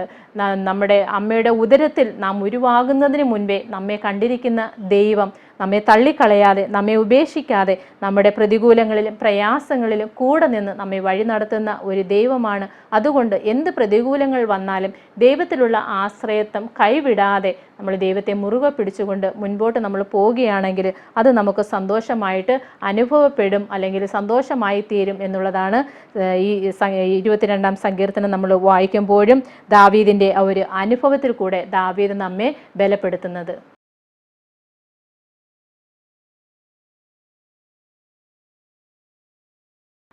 നൈരാശ്യത്തിൽ നിന്ന് പ്രത്യാശയിലേക്ക് ബുധനാഴ്ചത്തെ പാഠഭാഗം. ദൈവത്തിൻ്റെ സാന്നിധ്യം നമുക്ക് വളരെ അകലെയാണെന്ന് തോന്നിയ പല സന്ദർഭങ്ങളും നമ്മുടെ വ്യക്തിപരമായ ജീവിതത്തിൽ നമുക്കുണ്ടായിട്ടുണ്ട്. ഇത് അനുഭവിക്കാത്ത ആരും തന്നെ കാണുകയില്ല. ഇവിടെ സങ്കീർത്തനങ്ങൾ 13 നമ്മൾ വായിക്കുമ്പോൾ ദാവീദിൻ്റെ തന്നെ ഒരു സങ്കീർത്തനമാണ് 13-ാം സങ്കീർത്തനം. യഹോവയെ എത്രത്തോളം നീ എന്നെ മറന്നുകൊണ്ടിരിക്കും എന്ന് ദാവീദ് ദൈവത്തോട് ചോദിക്കുന്നു. നീ എത്രത്തോളം നിൻ്റെ മുഖത്തെ ഞാൻ കാണാതെ വണ്ണം മറയ്ക്കും. അപ്പോൾ പലപ്പോഴും ദൈവത്തിൻ്റെ സാന്നിധ്യം നമ്മിൽ നിന്ന് വളരെ അകലെയാണ് എന്ന് തോന്നുന്ന സമയത്ത് നമ്മുടെ ജീവിതത്തിൽ നമ്മൾ വളരെയധികം പ്രയാസപ്പെടുകയും ദൈവമേ എന്നെ അല്ലെങ്കിൽ ഇങ്ങനെ ഒരു ചോദ്യം നമ്മൾ ചോദിക്കുന്നത് നമ്മുടെ ജീവിതത്തിൽ വളരെ ക്ലേശങ്ങളും വളരെ ബുദ്ധിമുട്ടുകളും നമുക്ക് അനുഭവിക്കുവാൻ നമുക്ക് പ്രയാസമുള്ള കാര്യങ്ങളൊക്കെ നമ്മുടെ ജീവിതത്തിൽ കടന്നു വരുമ്പോഴാണ് ഇങ്ങനെയുള്ള ഒരു ചോദ്യം നമ്മുടെ ജീവിതത്തിൽ ഉണ്ടാകുന്നത്. പലപ്പോഴും പാപത്തിൻ്റെ ഫലമായിട്ടുണ്ടാകുന്ന ബുദ്ധിമുട്ടുകൾ അതൊക്കെയും കടന്നു വരുമ്പോൾ നമ്മുടെ ജീവിതത്തിൽ ദൈവം നമ്മെ കൈവിട്ടതുപോലെ ഒരു ചിന്ത നമ്മുടെ ജീവിതത്തിൽ വരികയും നമ്മൾ ദൈവത്തോട് അടുക്കുന്നതിന് വേണ്ടിയിട്ട് എൻ്റെ ദൈവമേ നീ എന്നെ കൈവിട്ടത് എന്ത്, അല്ലെങ്കിൽ നിൻ്റെ മുഖത്തെ ഞാൻ കാണാതെ വണ്ണം എത്രത്തോളം നിനക്ക് മറച്ചുകൊണ്ടിരിക്കുവാൻ സാധിക്കും. ഇവിടെ ദാവീദ് ചോദിക്കുന്ന ചോദ്യമാണ്. എത്രത്തോളം ഞാൻ എൻ്റെ ഉള്ളിൽ വിചാരം പിടിച്ച് എൻ്റെ ഹൃദയത്തിൽ ദിവസം പ്രതി ദുഃഖം അനുഭവിക്കേണ്ടി വരും എന്നൊരു കാര്യം കൂടെ ഇവിടെ ദാവീദ് ചോദിക്കുന്നു. പിന്നെ നീ എത്രത്തോളം നിൻ്റെ മുഖത്തെ ഞാൻ കാണാതെ വണ്ണം മറയ്ക്കും. ഇവിടെ 13-ാം സങ്കീർത്തനം നമ്മൾ വായിക്കുമ്പോൾ നമ്മൾക്ക് മനസ്സിലാക്കുവാൻ സാധിക്കുന്ന ഒരു കാര്യമെന്ന് പറയുന്നത്, നാം പ്രാർത്ഥിക്കുമ്പോൾ നമ്മെ പൂർണ്ണമായും നമ്മൾ ദൈവത്തിൽ സമർപ്പിക്കണം. നമ്മൾ പൂർണ്ണമായും നമ്മെ ദൈവത്തിൽ സമർപ്പിച്ചുകൊണ്ട് ദൈവത്തിൻ്റെ ആ ഒരു കൃപയും കരുണയും നമ്മിലേക്ക് വരുന്നതിന് പൂർണ്ണ ആശ്രയം നമ്മൾ ദൈവത്തിൽ വയ്ക്കണം. ഇവിടെ ഒരു കാര്യം എടുത്തു പറയുന്നുണ്ട്. ദൈവം തൻ്റെ ജനത്തോട് ഇടപെടുന്നതിൽ എന്നും വിശ്വസ്തനും ദൈവസ്വഭാവം മാറ്റമില്ലാത്തതുമാണെന്ന് ചിന്തിക്കുന്നതിലേക്ക് ഈ സങ്കീർത്തനം നമ്മെ നയിക്കുന്നു. കാരണം നമ്മുടെ പരാതികളും നമ്മുടെ പ്രശ്നങ്ങളും നമ്മുടെ വിലാപങ്ങളും അല്ലെങ്കിൽ നമ്മുടെ കരച്ചിലുമൊക്കെയും ദൈവസന്നിധിയിൽ ചെല്ലുമ്പോൾ ദൈവത്തിന് നമ്മോട് ഇടപെടാതിരിക്കുവാൻ സാധിക്കുകയില്ല. അല്ലെങ്കിൽ നമ്മളുടെ ആ ഒരു കരച്ചിൽ ദൈവത്തിന് കേട്ടുകൊണ്ടിരിക്കുവാൻ ഒരിക്കലും സാധിക്കുകയില്ല. ദൈവത്തിൻ്റെ വീണ്ടെടുപ്പിൻ ശക്തിയിൽ നമ്മൾ വിശ്വസിക്കുകയാണ് എങ്കിൽ തീർച്ചയായിട്ടും ആ ശക്തി നമുക്ക് മനസ്സിലാക്കുവാൻ സാധിക്കും. പലപ്പോഴും നമ്മുടെ പ്രതികൂല സാഹചര്യങ്ങളൊക്കെയും നമ്മുടെ ജീവിതത്തിൽ വരുമ്പോൾ ഇതെഴുതിയ ദാവീദ് തന്നെയും പലപ്പോഴും മനുഷ്യനിൽ ആശ്രയിക്കുന്ന ഒരു സാഹചര്യം നമ്മൾ കാണാറുണ്ട്. എന്നിട്ട് അവസാനമായിരിക്കും നമ്മൾ ദൈവസന്നിധിയിലേക്ക് കടന്നു വരുന്നത്. എന്നാൽ നമുക്കൊരു ഒരു പ്രതിസന്ധി നമ്മുടെ മുൻപിൽ കടന്നു വരുമ്പോൾ ദൈവസന്നിധിയിൽ അല്ലെങ്കിൽ ദൈവത്തിൽ നമ്മൾ ആശ്രയിക്കുകയാണെങ്കിൽ തീർച്ചയായിട്ടും അതിനൊരു പരിഹാരം ദൈവത്തിൻ്റെ സന്നിധിയിൽ നിന്ന് ഉണ്ടാകും. ഇവിടെ ദൈവത്തിൻ്റെ വീണ്ടെടുപ്പിൻ ശക്തിയിൽ വിശ്വസിക്കുക. കാരണം നമ്മൾ ദൈവത്തിൽ ആശ്രയിക്കുക, ദൈവം നമ്മെ നയിക്കും എന്ന ആ ഒരു വിശ്വാസം നമ്മുടെ ജീവിതത്തിൽ ഉണ്ടായിരിക്കണം. അതുപോലെ തന്നെ ഇവിടെ സങ്കീർത്തനങ്ങൾ 13-1 മുതൽ 4 വരെയുള്ള നമ്മുടെ വാക്യങ്ങൾ നമ്മൾ വായിക്കുമ്പോൾ നമ്മുടെ ഭയവും ആശങ്കയും അല്ലെങ്കിൽ മാറുവാൻ ദൈവം നമ്മെ സഹായിക്കും. ഇവിടെ 1 മുതൽ 4 വരെയുള്ള വാക്യങ്ങൾ നമ്മൾ വായിക്കുമ്പോൾ അവിടെ ദാവീദ് പറയുന്നു, എത്രത്തോളം ഞാൻ എൻ്റെ ഉള്ളിൽ വിചാരം പിടിച്ച് എൻ്റെ ഹൃദയത്തിൽ ദിവസം പ്രതി ദുഃഖം അനുഭവിക്കേണ്ടി വരും. എത്രത്തോളം എൻ്റെ ശത്രു എൻ്റെ മേൽ ഉയർന്നിരിക്കും. എൻ്റെ ദൈവമായ യഹോവയെ കടാക്ഷിക്കണമേ, എനിക്ക് ഉത്തരമരുളണമേ. ഞാൻ മരണനിദ്ര പ്രാപിക്കാതിരിപ്പാൻ എൻ്റെ കണ്ണുകളെ പ്രകാശിക്കണമേ. 4-ാമത്തെ വാക്യം, ഞാൻ അവനെ തോൽപ്പിച്ചു കളഞ്ഞു എന്ന് എൻ്റെ ശത്രു പറയരുതേ. ഞാൻ ഭ്രമിച്ചു പോകുന്നതിനാൽ എൻ്റെ വൈരികൾ ഉല്ലസിക്കുകയും അരുതേ എന്ന് ഒരു പ്രാർത്ഥന അല്ലെങ്കിൽ ഒരു ദൈവത്തോടുള്ള ഒരു പ്രാർത്ഥനയാണ് ദാവീദിൻ്റെ ഈ സങ്കീർത്തനം. എല്ലാ സങ്കീർത്തനങ്ങളും ദൈവത്തോടുള്ള പ്രാർത്ഥനയും ദൈവത്തിനുള്ള സ്തുതിയും ദൈവത്തിനുള്ള മഹത്വവും അതുപോലെ തന്നെ ദൈവത്തോടുള്ള കരച്ചിലും ഒക്കെ ആയിട്ടാണ് സങ്കീർത്തനങ്ങൾ നമുക്ക് വായിക്കുമ്പോഴും നമുക്ക് അതിനെക്കുറിച്ച് മനസ്സിലാക്കുവാൻ സാധിക്കുന്നത്.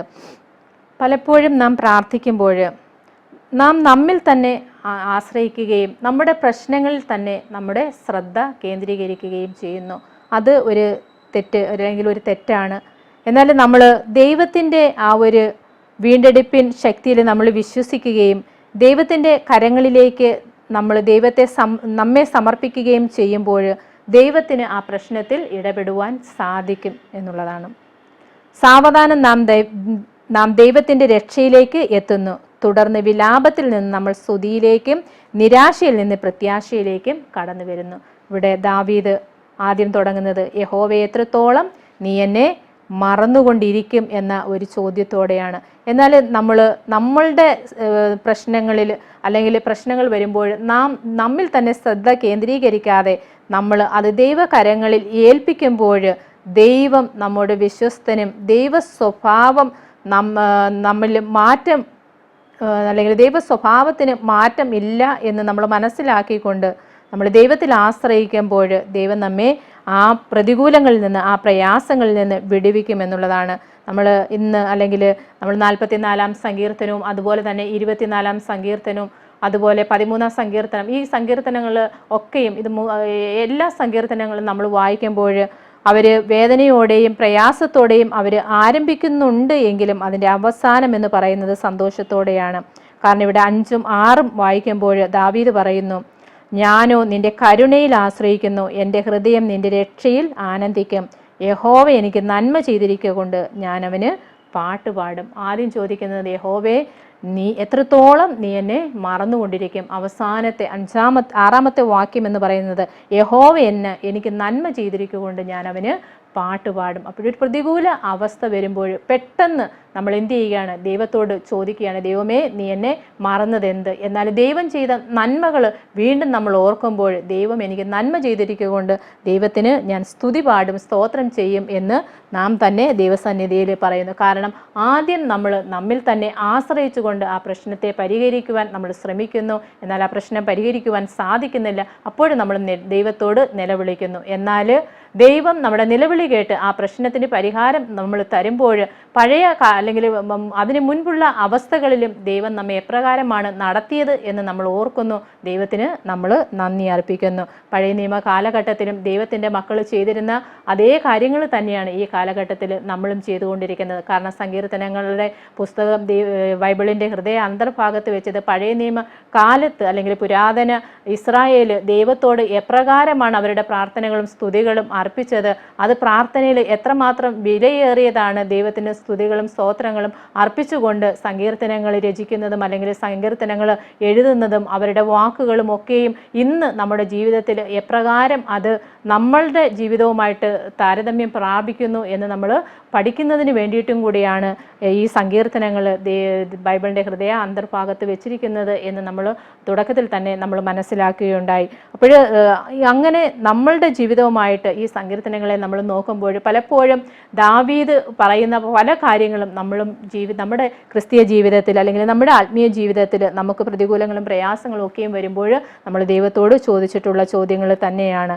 അപ്പോഴും നമ്മൾ എപ്പോഴും നിങ്ങളുടെ പരിശോധനകൾ എപ്രകാരം നിങ്ങളെ ദൈവത്തോട് അടുപ്പിക്കുന്നു, അശ്രദ്ധ എങ്ങനെ നിങ്ങളെ ദൈവത്തിൽ നിന്ന് അകറ്റിക്കളയും. അപ്പോഴൊരു പ്രതികൂല സാഹചര്യം വരുമ്പോഴാണ് കാര്യങ്ങളൊക്കെയും സുഗമമായി പോകുമ്പോൾ നമ്മൾ ദൈവത്തിൽ ആശ്രയിച്ചുകൊണ്ട് അല്ലെങ്കിൽ സാധാരണ നിലയിൽ നമ്മൾ കടന്നു പോകും. എന്നാൽ പ്രതികൂല ഒരു സാഹചര്യം നമ്മുടെ ജീവിതത്തിൽ വരുമ്പോൾ അതിനെ നമുക്ക് അഭിമുഖീകരിക്കുവാനും അതിൽ നിന്ന് കടന്നു പോകുവാനും സാധിക്കാതെ വരുമ്പോൾ നമ്മൾ ദൈവത്തോട് അല്ലെങ്കിൽ ദൈവത്തിനെ കുറ്റപ്പെടുത്തുകയും ദൈവത്തോട് പരാതി പറയുകയും ഒക്കെ ചെയ്യുന്ന ഒരു സാഹചര്യമാണ് ഉണ്ടാകുന്നത്. എന്നാൽ ആ പ്രതികൂല സാഹചര്യത്തിൽ നിന്ന് നമുക്ക് എപ്രകാരം അതിൽ നിന്ന് മറികടക്കുവാൻ സാധിക്കും? എന്നാൽ അശ്രദ്ധ എന്ന് പറയുമ്പോൾ നമ്മൾ ആ ഒരു പ്രതികൂല സാഹചര്യങ്ങൾ വരുമ്പോൾ ദൈവത്തിൽ നിന്ന് അകന്നുകൊണ്ട് നമ്മൾ എപ്രകാരം പോകും? അങ്ങനെ പോകാതെ ദൈവം നമുക്ക് അല്ലെങ്കിൽ മുൻകാലങ്ങളിൽ നമുക്ക് ചെയ്ത നന്മകളെ ഓർത്ത് ആ പ്രതികൂല സാഹചര്യത്തിൽ നിലനിൽക്കുവാൻ നമുക്ക് സാധിക്കണം. ഇവിടെ ഒരു കാര്യം കൂടെ പറയുന്നുണ്ട്, വെറുതെ സങ്കീർത്തനങ്ങൾ ഉരുവിടരുത് എന്നുള്ളതാണ്. സങ്കീർത്തനങ്ങൾ നമ്മൾ വായിക്കുമ്പോൾ ഞായറാഴ്ചത്തെ പാഠഭാഗത്ത് നമ്മൾ പഠിക്കുകയുണ്ടായി. ഓരോ സങ്കീർത്തനങ്ങളും നമ്മൾ ഓരോ ദിവസവും വായിക്കുമ്പോൾ അതിനകത്ത് ഉൾക്കൊണ്ടിരിക്കുന്ന കാര്യങ്ങൾ നമ്മുടെ ജീവിതവുമായിട്ട് എങ്ങനെ ഒത്തുപോകുന്നു എന്നുള്ളത് നമ്മൾ മനസ്സിലാക്കണം. അല്ലെങ്കിൽ അതിൽ നമ്മുടെ ജീവിതവുമായിട്ട് എന്ത് വെല്ലുവിളിയാണ് നിറഞ്ഞിരിക്കുന്നത് എന്ന് നമ്മൾ മനസ്സിലാക്കണം.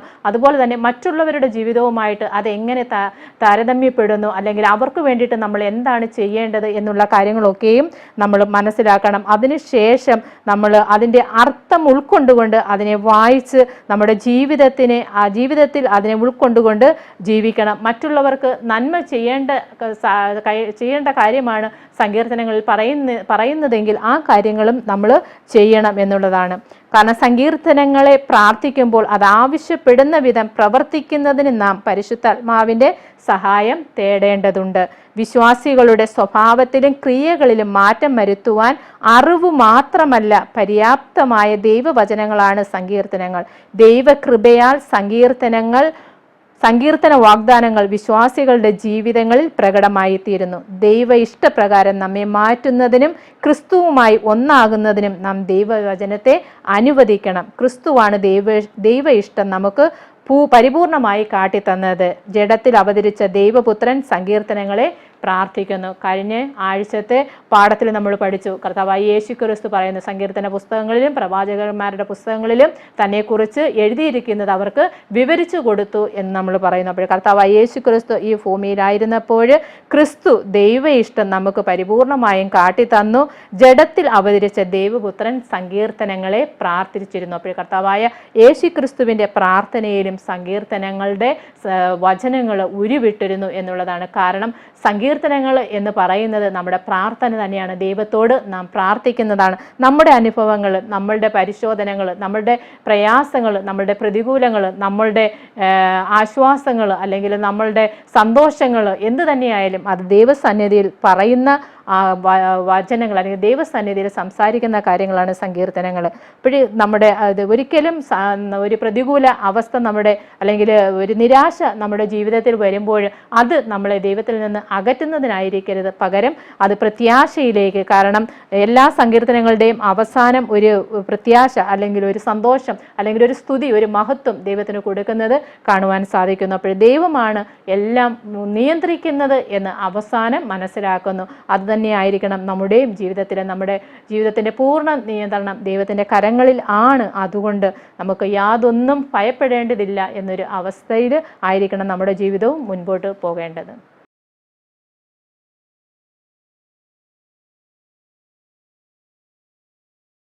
വ്യാഴാഴ്ചത്തെ പാഠഭാഗം, ഓ ഞങ്ങളെ വീണ്ടും യഥാസ്ഥാനപ്പെടുത്തണമേ. അവിടെ പിതാക്കന്മാരെ പഴയ നിയമകാലത്തിൽ, അല്ലെങ്കിൽ പിതാക്കന്മാരെ വഴി നടത്തിയത് അടുത്ത തലമുറ പറയുന്നു. എന്നാൽ ദൈവത്തിൽ പരിഹാസികളുടെ മുൻപിൽ അവർ പരിഹാസികളായിരിക്കുന്നു. ദൈവം കൈവിട്ടു. ഇങ്ങനെയുള്ള വിളിയും അതുപോലെ തന്നെ കരച്ചിലും വിലാപവും ഒക്കെ കഴിഞ്ഞതിന് ശേഷം ഇവിടെ പറയുകയാണ്, ഓ ദൈവമേ ഞങ്ങളെ യഥാസ്ഥാനപ്പെടുത്തണമേ. നമ്മൾ സങ്കീർത്തനം 60-1 മുതൽ 5 വരെയുള്ള വാക്യങ്ങൾ വായിക്കുമ്പോൾ, ദൈവമേ നീ ഞങ്ങളെ തള്ളിക്കളഞ്ഞ് ചിതറിച്ചിരിക്കുന്നു, നീ കോപിച്ചിരിക്കുന്നു, ഞങ്ങളെ യഥാസ്ഥാനത്താക്കണമേ. നീ ദേശത്തെ നടുക്കി ഭിന്നിപ്പിച്ചിരിക്കുന്നു, അത് കുലുങ്ങുകയാൽ അതിൻ്റെ പിന്നങ്ങളെ നന്നാക്കണമേ. നീ നിന്റെ ജനത്തെ കാഠിന്യം അനുഭവിപ്പിച്ചു, പരിഭ്രമത്തിൻ്റെ വീഞ്ഞ് നീ ഞങ്ങളെ കുടിപ്പിച്ചിരിക്കുന്നു. സത്യനിമിത്തം ഉയർത്തേണ്ടതിന് നീ നിന്റെ ഭക്തന്മാർക്ക് ഒരു കൊടി നൽകിയിരിക്കുന്നു. നിനക്ക് പ്രിയമുള്ളവർ വിടുവിക്കപ്പെടേണ്ടതിന് നിന്റെ വലം കൈ കൊണ്ട് രക്ഷിച്ച് ഞങ്ങൾക്ക് ഉത്തരമരുളണമേ എന്ന ഒരു പ്രാർത്ഥനയാണ് ഇവിടെ നമ്മൾ 60-ാം സങ്കീർത്തനത്തിൽ കാണുന്നത്. ജീവിതത്തിൻ്റെ പ്രയാസകാലത്തിലും ആനന്ദകാലത്തിലും വിലാപകാലത്തിലും ഒക്കെ എഴുതിയ സങ്കീർത്തനങ്ങളുടെ പുസ്തകങ്ങളിൽ നമ്മൾ വായിക്കുന്നു. നല്ല സമയങ്ങളിലും അതുപോലെ തന്നെ സന്തോഷ സമയങ്ങളിലും ഒക്കെ സങ്കീർത്തനങ്ങൾ രചിക്കപ്പെട്ടിട്ടുണ്ട്. അത് ദൈവവുമായിട്ടുള്ള അവരുടെ ബന്ധത്തെ, ആത്മീയ ബന്ധത്തെയും അവരുടെ ദൈവവുമായിട്ടുള്ള ആ ഒരു ഈടാർന്ന ബന്ധത്തെയാണ് അത് സൂചിപ്പിക്കുന്നത്. പൊതുവായി എഴുതിയ സങ്കീർത്തനങ്ങളുമുണ്ട്, എന്നാൽ വ്യക്തിപരമായി എഴുതിയ സങ്കീർത്തനങ്ങളും നമുക്ക് കാണുവാൻ സാധിക്കുന്നു. ഇവിടെ ഒന്നാമതായിട്ട് പറയുന്നത് കാഴ്ചപ്പാടുകൾ പൊതുവായ മാനുഷിക അനുഭവങ്ങളുടെ ഭാഗമാണ്. നമ്മുടെ കാഴ്ചപ്പാട്, നമ്മൾ എങ്ങനെയാണോ നമ്മളുടെ അവസ്ഥയെ നമ്മൾ കാണുന്നത്, അത് നമ്മുടെ മാനുഷികമായിട്ടുള്ള ഒരു അവസ്ഥയാണ്. നമ്മൾ അതിനെ കാണുന്നത്. അതിനെ നമ്മൾ എപ്രകാരം ഇപ്പോൾ ഒരു പ്രയാസ ഘട്ടം വരുമ്പോൾ അതിനെ നമ്മൾ അഭിമുഖീകരിക്കുന്നത്, അതിനെ നമ്മൾ എടുക്കുന്നത്, അതൊക്കെയും അത് ഈ ലോകത്ത് അത് നീതിമാന്മാർക്കും പ്രയാസവും പ്രതികൂലവും ഒക്കെയും വരുന്നുണ്ട്. അതുപോലെ തന്നെ ദുഷ്ടന്മാർക്കും ഇതൊക്കെയും സംഭവിക്കുന്നുണ്ട്. എന്നാൽ ദൈവം കാര്യങ്ങളെ നിയന്ത്രിച്ചുകൊണ്ട് കഷ്ടകാലത്തിലും നമുക്ക് കരുത്തും പരിഹാരങ്ങളും നൽകുന്നുണ്ട്. സങ്കീർത്തനങ്ങൾ 60 ആയാലും അതുപോലെ തന്നെ ഇപ്പം നമ്മൾ വായിച്ച സങ്കീർത്തനങ്ങളിലും നമ്മൾ കാണുകയാണ്. അവിടെ പറയുന്നുണ്ട്, ദൈവമേ നീ ഞങ്ങളെ യഥാസ്ഥാനപ്പെടുത്തേണമേ എന്ന് ദാവീദ് വീണ്ടും അവിടെ ദൈവത്തിൻ്റെ അടുത്ത് പറയുന്ന ഒരു കാര്യമാണ്. അപ്പോൾ ദൈവം യഥാസ്ഥാനപ്പെടുത്തും, അല്ലെങ്കിൽ ദൈവമാണ് സകലതും നിയന്ത്രിക്കുന്നത് എന്ന് അവിടെ ദാവീദ് അവിടെ മനസ്സിലാക്കുന്നു. അതിനുശേഷം ദാവീദ് പറയുന്നു, കുഴപ്പങ്ങളുടെ മധ്യേയും നീ ദേശത്തെ നടുക്കി ഭിന്നിപ്പിച്ചിരിക്കുന്നു. സങ്കീർത്തനക്കാരൻ ദൈവത്തിലുള്ള തൻ്റെ വിടുതലിൻ്റെ ആ ഒരു പ്രത്യാശ അവിടെ ആ ദാവീദിന് അവിടെ കാണുന്നു. രണ്ടാമതായിട്ട് നമുക്കിവിടെ മനസ്സിലാക്കുവാൻ സാധിക്കുന്നത് വിലാപ സങ്കീർത്തനം നമ്മൾ വായിക്കുമ്പോൾ വിലപിക്കുന്നവരോട് അല്ലെങ്കിൽ കഷ്ടതയിൽ ഇരിക്കുന്നവരോട് നമ്മൾ സഹതാപം കാണിക്കുവാൻ അത് നമ്മെ പഠിപ്പിക്കുന്നു. ഒരു പക്ഷേ നമ്മളുടെ അവസ്ഥകളൊക്കെ നല്ലതായിട്ട് ഇങ്ങനെ പോയിക്കൊണ്ടിരിക്കുകയായിരിക്കാം. എന്നാൽ നമ്മുടെ ചുറ്റുപാടിലുള്ളവർ കഷ്ടതയും ദുരിതവും ഒക്കെ അനുഭവിക്കുന്നുണ്ട് എങ്കിൽ അത് നമ്മൾ കാണാതെ ഇരിക്കരുത്. അത് നമ്മൾ കണ്ട് അവർക്ക് അതിനുള്ള കാര്യങ്ങളും ഒക്കെയും നമ്മൾ ചെയ്തു കൊടുക്കണം എന്നുള്ളതാണ് ആ ഒരു ദുഃഖം അനുഭവിക്കുന്ന ആ ഒരു സങ്കീർത്തനങ്ങളിൽ കൂടെ എഴുതിയിരിക്കുന്നത്. ഇവിടെ അവസാന ഭാഗത്ത് പറയുന്ന ഒരു കാര്യം എന്ന് പറയുന്നത്, ഈ ഭൂമി ആകെ ഒരു ലാസർ ഭവനമാണ്, ഒരു വിലാപ ഭവനം. ലാസറിൻ്റെ ഭവനം എന്ന് പറയുന്നത് ഒരു വിലാപ ഭവനം. എന്നാൽ കർത്താവായ യേശു ക്രിസ്തു ഈ ഭൂമിയിൽ വന്നത് രോഗികളെ സൗഖ്യമാക്കുവാനും സാത്താൻ്റെ തടവിൽ ആയിരിക്കുന്നവർക്ക് വിടുതൽ കൊടുക്കുന്നതിനും വേണ്ടിയിട്ടാണ് കർത്താവായ യേശു ക്രിസ്തു ഈ ഭൂമിയിൽ വന്നത്. കർത്താവായ യേശു ക്രിസ്തു തൻ്റെ ആരോഗ്യവും അതുപോലെ ശക്തിയും ക്രിസ്തുവിൽ തന്നെയായിരുന്നു. ക്രിസ്തു തൻ്റെ ജീവൻ രോഗികൾക്കും പീഡബാധിതർക്കും പിശാച് ബാധിക്കുന്നവർക്കും പകർന്നു നൽകി. അതുപോലെ തന്നെ കർത്താവായ യേശു ക്രിസ്തുവിൻ്റെ അടുത്ത് സൗഖ്യം തേടി വന്ന സകലരെയും കർത്താവായ യേശു ക്രിസ്തു സൗഖ്യപ്പെടുത്തി. അല്ലെങ്കിൽ നിങ്ങളുടെ പാപങ്ങൾ കൊണ്ടാണ്, നിങ്ങളുടെ തെറ്റുകൊണ്ടാണ് നിങ്ങൾക്ക് ഇപ്രകാരമുള്ള അവസ്ഥ വന്നത് എന്ന് പറഞ്ഞ് ദൈവം അവരെ കുറ്റപ്പെടുത്തിയതായിട്ട് നമ്മൾ കാണുന്നില്ല. അവരെ സൗഖ്യമാക്കുക തന്നെയാണ് ചെയ്തത്.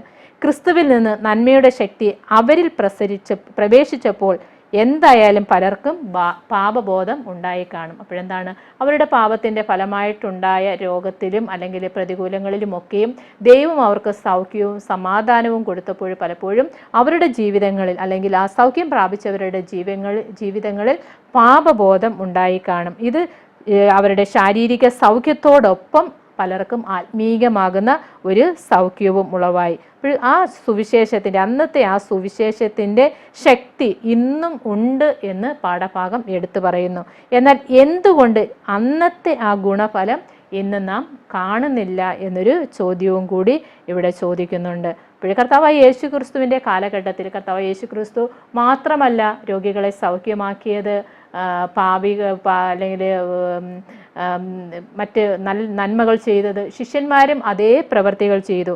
അതുകൊണ്ട് നമുക്ക് കർത്താവായ യേശു ക്രിസ്തു മാത്രമേ ചെയ്തു എന്ന് നമുക്ക് പറയുവാൻ സാധിക്കുകയില്ല. അത് ദൈവമായിരുന്നത് കൊണ്ട് ദൈവം ചെയ്തു, മനുഷ്യർക്കത് സാധ്യമല്ല എന്ന് പറയുവാൻ സാധിക്കുകയില്ല. അതുപോലെ തന്നെ അന്ന് പ്രവർത്തിച്ച അതേ ശക്തി, ആ തിരുവചന ശക്തി ഇന്നുമുണ്ട്. എന്നാൽ ഇന്ന് എന്തുകൊണ്ട് അതിൻ്റെ ഗുണഫലം അല്ലെങ്കിൽ അത് പ്രവൃത്തിയിൽ കാണുന്നില്ല എന്ന് നാം ചിന്തിക്കുമ്പോൾ പലപ്പോഴും നമ്മുടെ അവിശ്വാസവും നമ്മുടെ ദൈവത്തിൽ പൂർണ്ണമായ ആശ്രയം ഇല്ലായ്മയുമാണ് നമ്മളുടെ അന്നത്തെ ആ ഒരു നല്ല ഫലം ഇന്നും കാണുവാൻ സാധിക്കാത്തതിൻ്റെ പ്രധാനപ്പെട്ട കാരണമെന്ന്. അനേകം കാരണങ്ങൾ അതിന് നമുക്ക് എടുത്തു പറയുവാൻ സാധിക്കും. എന്നാൽ ദൈവത്തിൻ്റെ ആ ഒരു സൗഖ്യം അല്ലെങ്കിൽ ദൈവത്തിൻ്റെ ആ ഒരു പൂർണ്ണമാകുന്ന ശക്തി അന്ന് അല്ലെങ്കിൽ സുവിശേഷത്തിൻ്റെ അന്നത്തെ ശക്തി ഇന്നുമുണ്ട്. എന്നാൽ എന്തുകൊണ്ട് അന്നത്തെ ആ ഗുണഫലം ഇന്ന് നാം കാണുന്നില്ല?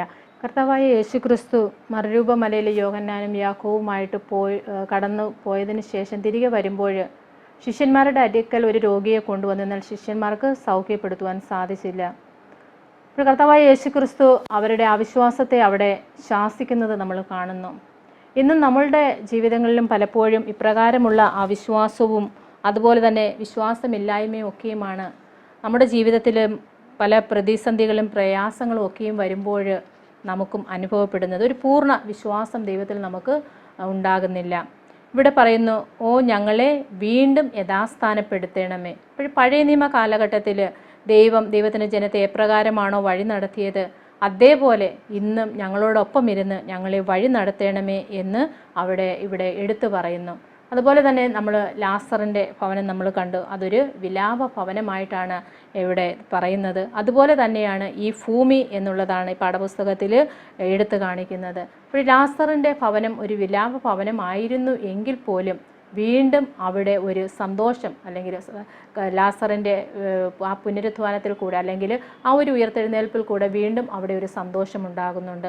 അതുപോലെ തന്നെ ഈ ഭൂമിയിലായിരിക്കുന്ന നമുക്കും വീണ്ടും സന്തോഷത്തിൻ്റെ നാളുകൾ. കാരണം എപ്പോഴും നമ്മൾ ഏതൊക്കെ പ്രതികൂലങ്ങളിലും പ്രയാസങ്ങളിൽ കൂടെ കടന്നു പോയാലും അവസാനം ഒരു പ്രത്യാശയുടെ അനുഭവം നമ്മുടെ ജീവിതത്തിൽ ഉണ്ട് എന്ന് തിരുവചനം നമ്മെ പഠിപ്പിക്കുന്നു.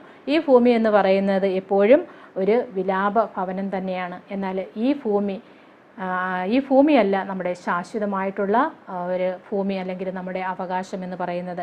നമ്മുടെ അവകാശം അല്ലെങ്കിൽ നമ്മുടെ ശാശ്വതമായ ഭവനം എന്ന് പറയുന്നത് സ്വർഗീയ ഭവനമാണ്. അവിടെ നമുക്ക് വിലാപമില്ല. നമുക്ക് ഇതുപോലെ എൻ്റെ ദൈവമേ നീ എന്നെ കൈവിട്ടതെന്ത്, നീ എന്നെ മറന്നു കളഞ്ഞതെന്ത് തുടങ്ങിയ ഒരു പരാതികളോ ഒരു പരിഭവങ്ങളോ ഇല്ല. ദൈവം നമ്മെ യഥാസ്ഥാനപ്പെടുത്തി ദൈവം നമ്മോടൊപ്പം വസിക്കുന്ന ഒരു ഭവനമായിട്ട് നമുക്കതിനെ തരും.